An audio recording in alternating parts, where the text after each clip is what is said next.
నమస్కారం ETV news కు స్వాగతం ముఖ్యాంశాలు అమెరికా 45వ అధ్యక్షుడిగా డొనాల్డ్ ట్రంప్ ప్రమాణ స్వీకారం వాషింగ్టన్లో అట్టహాసంగా సాగిన వేడుక నేటి నుంచి ప్రజలే పాలకులన్న ట్రంప్ అమెరికా ప్రయోజనాలే పరమావధిగా పాలన సాగుతుందని ఉద్ఘాటన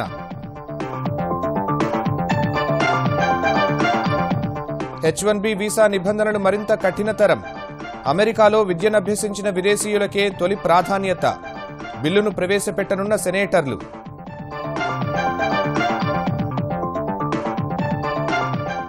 తెలంగాణలో త్వరలోనే మాజీ సైనికులకు సంక్షేమ నిధి ఏర్పాటు పేద బ్రాహ్మణుల సంక్షేమం కోసం సొసైటీ ప్రారంభించాలని కేసీఆర్ ఆదేశం రాజధాని అమరావతిలో ప్లాట్ల రిజిస్ట్రేషన్లపై దృష్టి సారించిన CRDA నేలపాడు నుంచి ప్రక్రియ ప్రారంభించేందుకు కసరత్తు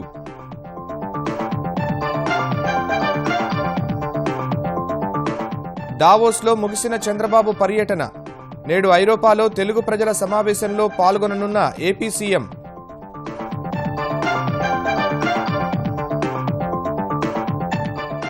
జల్లికట్టుపై ఆర్డినెన్స్కు కేంద్రం పచ్చజెండా జంతువులపై క్రూరత్వం నివారణ చట్ట నిబంధనలు ఎద్దులకు వర్తించకుండా సవరణలు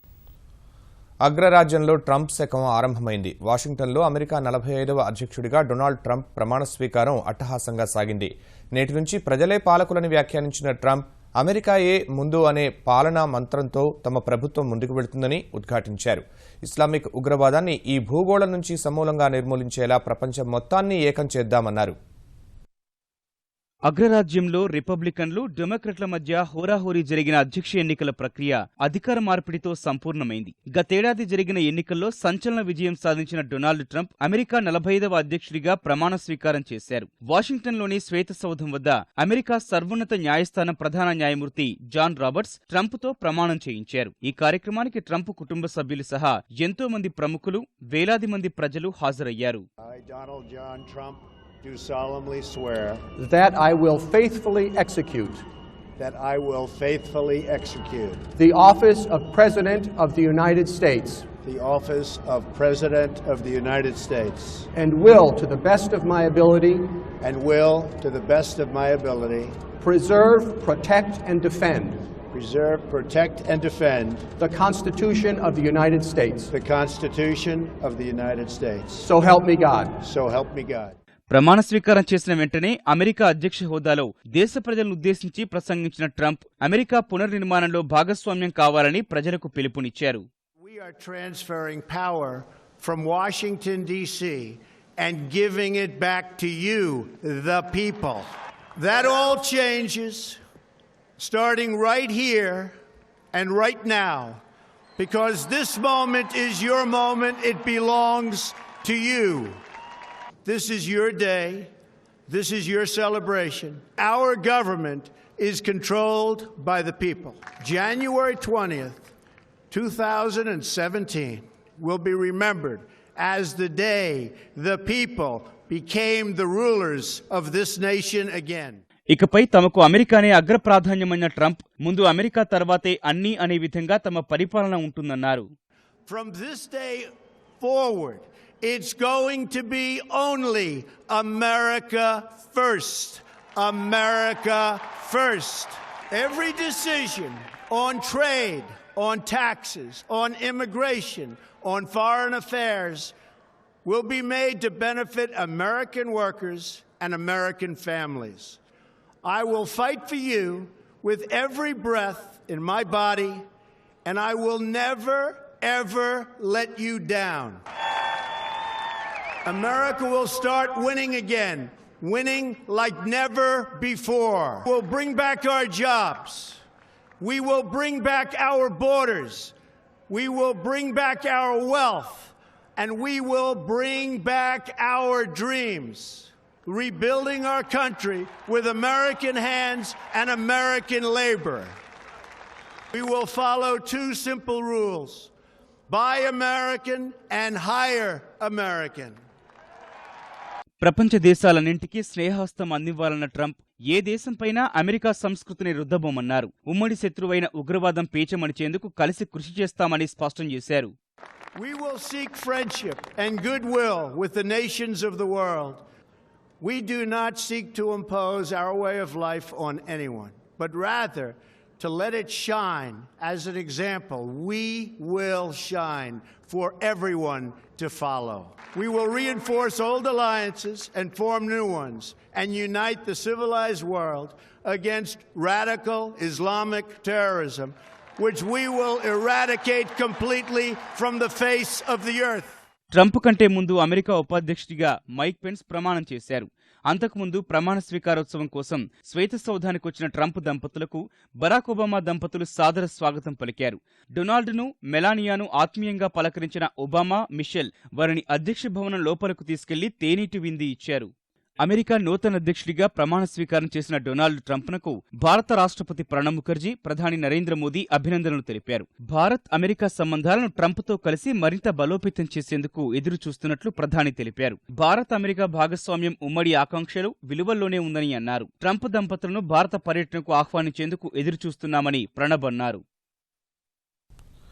అమెరికా 45వ అధ్యక్షుడిగా ట్రంప్ ప్రమాణ స్వీకారం చేసిన వేళ ఆయన్ని వ్యతిరేకిస్తున్న వారు ప్రపంచవ్యాప్తంగా నిరసన బాట పట్టారు. పెద్ద ఎత్తున ఆందోళనకారులు రోడ్లపైకి రావడంతో ట్రంప్ ప్రమాణ స్వీకారం సమయంలో వాషింగ్టన్లో ఉద్రిక్తత పరిస్థితులు నెలకొన్నాయి. ప్రమాణ స్వీకారం ప్రాంగణంలోకి దూసుకు వెళ్లేందుకు ఆందోళనకారులు విశ్వ ప్రయత్నం చేశారు. నిరసనకారులను పోలీసులు నిలువరించారు. వారిపై లాఠీచార్జ్ చేశారు. కొన్ని చోట్ల ఆందోళనకారులు పెప్పర్ స్ప్రేలు వినియోగించి పోలీసులకు ఇబ్బందులు కలిగించారు. బ్రిటన్లోనూ ట్రంప్కు వ్యతిరేకంగా ధర్నాలు జరిగాయి. మెక్సికోలో ప్రజలు ట్రంప్కు వ్యతిరేకంగా ఆందోళన చేశారు.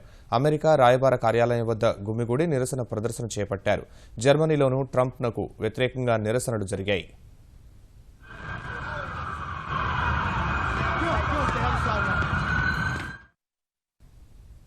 తెలంగాణలో పేద బ్రాహ్మణుల సంక్షేమానికి అవసరమైన చర్యలు తీసుకునేందుకు వీలుగా ఓ సొసైటీని ప్రారంభించాలని సీఎం కేసీఆర్ ఆదేశించారు.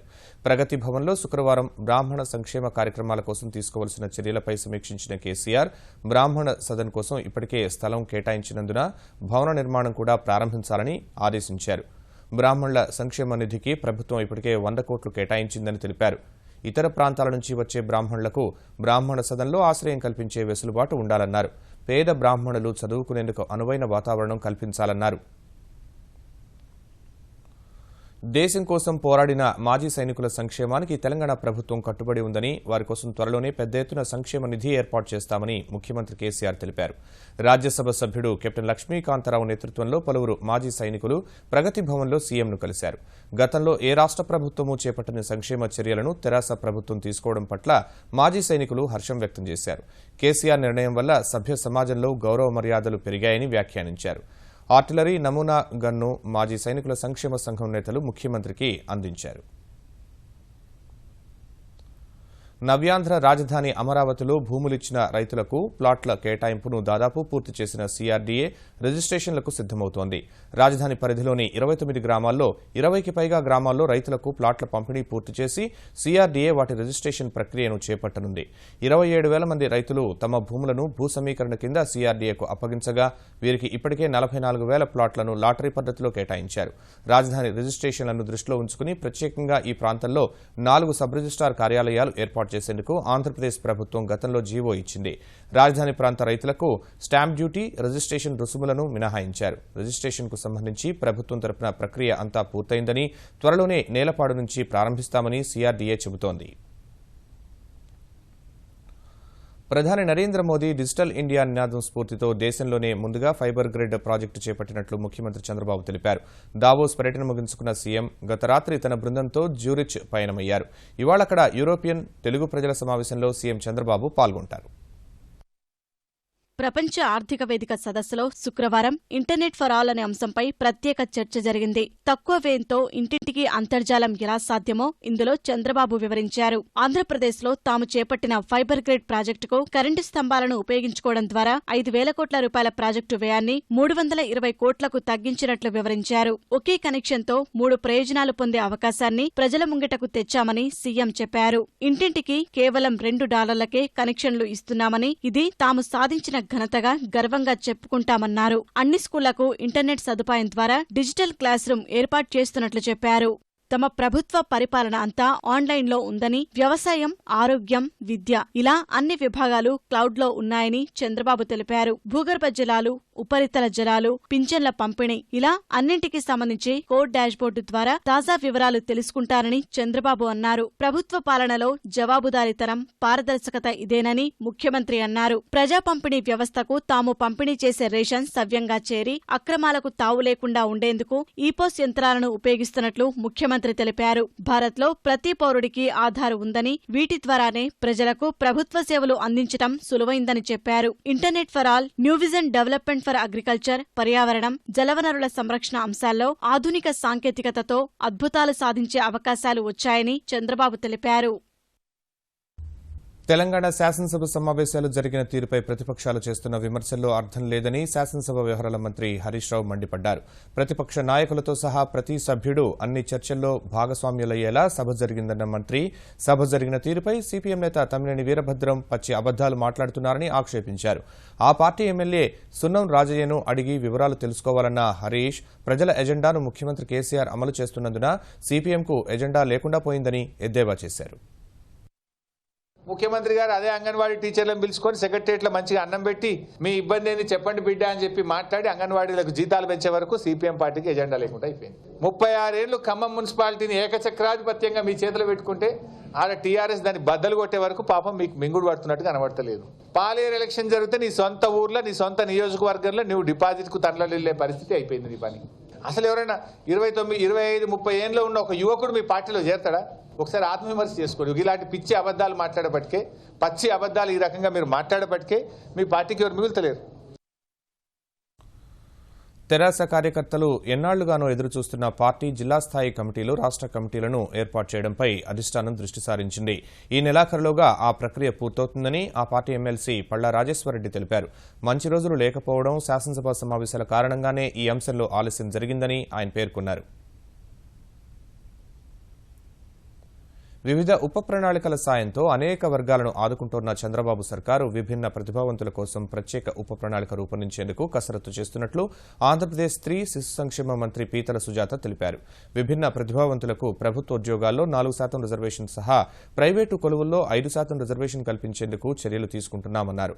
ప్రస్తుతం 15 కోట్ల ఖర్చుతో 2500 మందికి 3 చక్రాల వాహనాలు ఇస్తున్నట్లు తెలిపారు.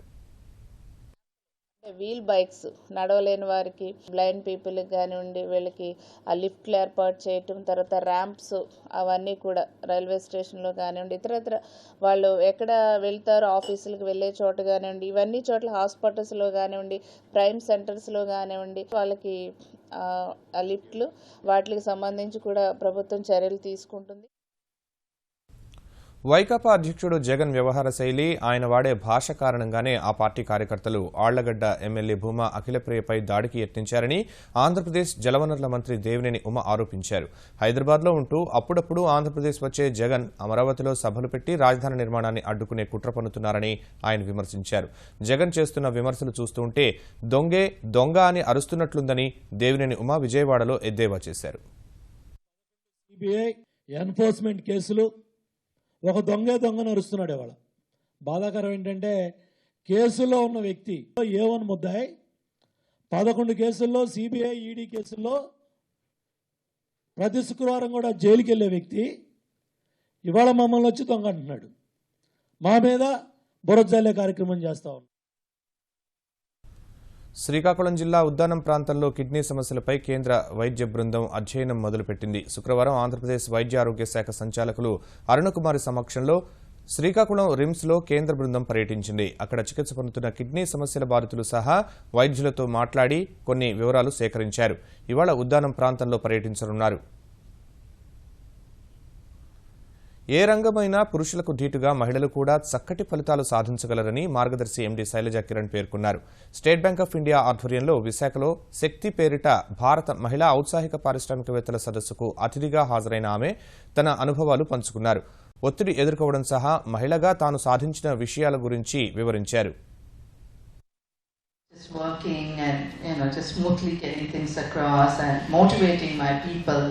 And that's the success, motivating my team to deliver. And I have to give the entire credit to my team, because whatever I said, we have to do this. And they said, okay, we'll be with you. They worked with me and we did it.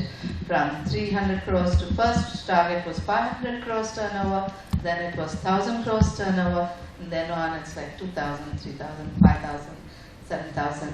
And this year, like, you know, and in the phase, you know, I too made mistakes. I too learned things, but I was quick to correct. Okay, no, you know, I'm always conscious. I have to do things properly, you know, very carefully, very meticulously. This is not my money. I'm always careful about that. This year we're planning to do 10,000 crores, my dream, you know, hopefully it will come true, because we lost 2 months in demonetization. So if not this year, we'll work on it next year. So I said, I'm going to be visiting all my 106 branches, you know, which are located in 4 different states. Ramoji film city వేదికగా Indywood film కార్నివల్ను ఈ ఏడాది డిసెంబర్లో నిర్వహిస్తామని Telangana cinematography శాఖ మంత్రి తలసాని శ్రీనివాస్ యాదవ్ తెలిపారు. December 1 నుంచి 4 వరకు జరిగే కార్నివల్కు 100కు పైగా దేశాల నుంచి ప్రతినిధులు హాజరవుతారని వివరించారు. ఈసారి తెలుగు చలనచిత్ర ప్రముఖులకు కమిటీలో చోటు కల్పిస్తామని, చారిత్రక నేపథ్యమున్న సినిమాలకు పురస్కారాలు కూడా ఇస్తామని వెల్లడించారు. ఇండివుడ్ కార్నివల్పై చర్చించేందుకు సచివాలయంలో మంత్రి తలసానితో సమావేశమైన ఈ సంస్థ వ్యవస్థాపకుడు సోహన్ రాయ్ తెలంగాణలో చిత్ర పరిశ్రమ అభివృద్ధి ప్రోత్సాహకానికి తీసుకోవాల్సిన చర్యలకు సంబంధించిన సిఫార్సులను అందించారు. దేశ చలనచిత్ర రంగంలో చాలా మార్పులు రావాల్సిన అవసరం ఉందన్న సోహన్ రాయ్, యువత విద్యార్థుల్లో నైపుణ్యాన్ని వెలికితీసేందుకు ఈ కార్నివల్ వేదికగా ఉపయోగపడుతుందని తెలిపారు. తమిళుల సంప్రదాయ క్రీడ జల్లికట్టుపై నిషేధం విధిస్తూ సుప్రీం తీర్పు ఇచ్చిన నేపథ్యంలో అత్యవసర ఆదేశం ద్వారా క్రీడ జరిగేందుకు కేంద్రం చొరవ చూపాలంటూ తమిళులు చేపట్టిన ఆందోళనపై కేంద్ర ప్రభుత్వం స్పందించింది. తమిళ సర్కారు రూపొందించిన ముసాయిదా ఆర్డినెన్స్ కు కేంద్ర మంత్రిత్వ శాఖలు శుక్రవారం ఆమోదం తెలిపాయి. ఫలితంగా ప్రదర్శన జంతువుల జాబితా నుంచి ఎద్దుల తొలగింపు సాధ్యం కానుంది. ఈ ఆర్డినెన్స్ కు రాష్ట్రపతి ఆమోదం అవసరం లేదని భావిస్తున్నారు. తమిళనాడు గవర్నర్ విద్యాసాగర్ రావు ఇవాళ చెన్నై వచ్చి ఆర్డినెన్స్ కు ఆమోదం తెలిపే అవకాశం ఉంది. 2 లేదా 3 రోజుల్లో ఈ ఆర్డినెన్స్ అమల్లోకి రానుంది. జల్లికట్టు జరిగితే కానీ తాము ఆందోళన వీడబోమని నిరసనకారులు స్పష్టం చేసిన నేపథ్యంలో తానే స్వయంగా ఈ క్రీడను ప్రారంభిస్తానని తమిళనాడు ముఖ్యమంత్రి పన్నీర్ సెల్వం పేర్కొన్నారు. విదేశీ ఉద్యోగులకు అమెరికా ఇచ్చే H-1B వీసా నిబంధనలు ఇక మరింత కఠినతరం కానున్నాయి. ఆ దిశగా అమెరికా సెనేటర్లు ప్రయత్నాలు మొదలుపెట్టారు. అమెరికా విశ్వవిద్యాలయాల్లో విద్యను అభ్యసించిన విదేశీయులకే H-1B వీసాల మంజూరులో ప్రాధాన్యత ఇచ్చేలా రూపొందిన బిల్లును చట్టసభలో ప్రవేశపెట్టనున్నట్లు సెనేటర్లు చుగ్రాస్లీ డిగ్డర్బన్ తెలిపారు. అమెరికా ఉద్యోగులకు సహాయపడేందుకు విదేశీ నిపుణులను తీసుకొచ్చేందుకు H-1B వీసా రాగా దీన్ని కొన్ని సంస్థలు దుర్వినియోగం చేస్తున్నాయని విమర్శించారు. అమెరికన్లను కాదని తక్కువ వేతనాలిచ్చి విదేశీయులకు ఉద్యోగాలిస్తున్నారని అన్నారు. ఈ చట్టం కానీ అమల్లోకి వస్తే అమెరికన్ విశ్వవిద్యాలయాల్లో చదువుకున్న వాళ్లకు ప్రాధాన్యంతో పాటు ఓ సంస్థలో సగం మంది ఇప్పటికే H-1B, L-1 వీసాలతో ఉంటే ఇకపై ఆ సంస్థ విదేశీయులను ఆ వీసాలతో తీసుకురాకూడదు. ఈ బిల్లు ఆమోదం పొంది చట్టంగా రూపొందితే భారతీయ ఐటీ సంస్థలకు ఇబ్బందులు తప్పవని నిపుణుల అంచనా. ఉత్తరప్రదేశ్ ఎన్నికల్లో కాంగ్రెస్ తరపున ప్రియాంక వాద్రాతో ప్రచారం చేయించి పార్టీకి పునర్వైభవం తీసుకురావాలనుకున్న హస్తం పార్టీ పెద్దలకు ఆమె ఝలకిచ్చారు. ఈ ఎన్నికల్లో ప్రచారం చేయకూడదని ప్రియాంక నిర్ణయానికి వచ్చినట్లు సమాచారం. 2012 ఎన్నికల్లో ప్రియాంక పార్టీ తరపున ప్రచారం చేసినప్పటికీ కాంగ్రెస్ కు కంచుకోట లాంటి రాయ్బరేలీ, అమేథీలో కేవలం 2 స్థానాలు మాత్రమే ఆ పార్టీ హస్తగతం చేసుకుంది. అప్పటికీ ఇప్పటికీ పార్టీ పరిస్థితిలో మార్పేమీ లేనందున ఈసారి ఎన్నికల ప్రచారానికి దూరంగా ఉండాలని ప్రియాంక భావిస్తున్నారు. భాజపా ప్రభంజనానికి చెక్ పెట్టేందుకు యూపీ ఎన్నికలను ఉపయోగించుకోవాలని భావిస్తున్న కాంగ్రెస్ కు ప్రియాంక నిర్ణయం శరాఘాతమే. రైల్వే ప్రయాణికులు తమ ఫిర్యాదులను నమోదు చేసుకునేందుకు 182 నెంబర్కు ఫోన్ చేసి చెప్పాలని రైల్వే రక్షణ దళం ఐజీ సంజయ్ సంకీర్తియాన్ సూచించారు. రైల్వే ఉద్యోగులు, ఆర్పీఎఫ్ సిబ్బంది విధులను నిర్లక్ష్యం చేసినా 182కు ఫిర్యాదు చేయవచ్చని తెలిపారు. గతేడాది 658 కేసుల్లో 842 మంది నేరస్తులను అరెస్టు చేశారన్న ఐజీ దక్షిణ మధ్య రైల్వే పరిధిలో నిబంధనలు అతిక్రమించిన 1,09,695 మందిపై కేసులు నమోదు చేసినట్లు చెప్పారు. వీరి నుంచి ₹1,49,00,000 అపరాధ రుసుము వసూలు చేసినట్లు వివరించారు. దాదాపు 6 కోట్ల విలువైన బంగారం, వెండి, మాదక ద్రవ్యాలను పట్టుకున్నట్లు తెలిపారు. నిర్భయ్ నిధులతో 42 స్టేషన్లలో సీసీటీవీ కెమెరాలు ఏర్పాటు చేస్తున్నామని, మరో 78 స్టేషన్లలో 1,938 సీసీ కెమెరాలు ఏర్పాటు చేస్తున్నట్లు ఆర్పీఎఫ్ డీఐజీ ఈశ్వర్ వెల్లడించారు. ఈటీవీ న్యూస్ సమాప్తం. నమస్కారం.